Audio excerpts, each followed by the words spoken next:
This prayer letter is from Randy and Linda Perkins, Fellowship Baptist Church supported missionaries in Australia and also Vietnam. If you remember some weeks and maybe a couple of months ago, we raised almost $1,000 to send to the Perkins for their Vietnam ministry. And this letter actually comes from Vietnam, and the heading is Hearts for Hanoi, a Perkins Post. Today marks 3 weeks since our arrival in Hanoi, and as we look around, a lot has been crammed into those short 3 weeks. The first heading is labeled Apartment Dwelling.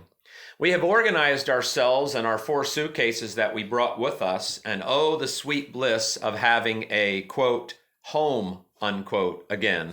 We're adjusting to the differences between cultures, however, having fun along the way.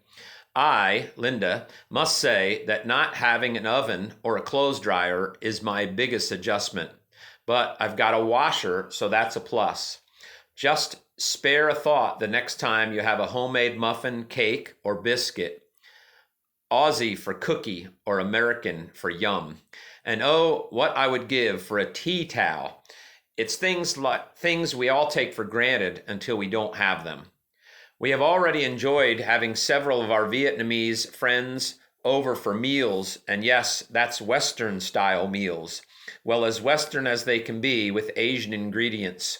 I must say we have far more imported items from the USA than Australia does, and Randy has been delighted to find a Dairy Queen in Hanoi. City dwelling.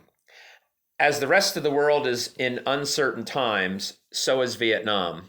We know that God had this all planned, and although we might not have chosen to come at such times, God chose, and we are safe and well. All our travel is by foot or Grab, which is the local Uber. We wear masks, and it's not a choice, it's required. We recently went to our local grocery, and Randy had forgotten his mask and was not allowed to come in.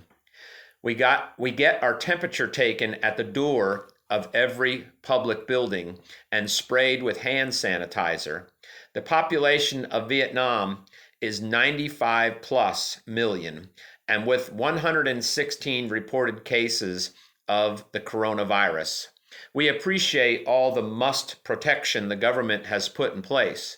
School children have been home since the end of January, but life goes on and we are trying to stay wise and safe.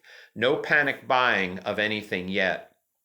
And then the last section is labeled God Dwelling. We have felt God's leading from the day we landed, and we can clearly see his hand in each person we reconnect with. Ministry looks different than we had planned for the moment, but exactly what God knew. So many of the Vietnamese people are fearful and have asked us to pray. We have had opportunities to share and explain that Jesus is in total control.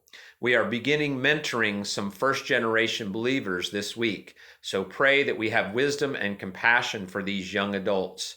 May we be instruments in his hands. Hearts for Hanoi, the Perkins.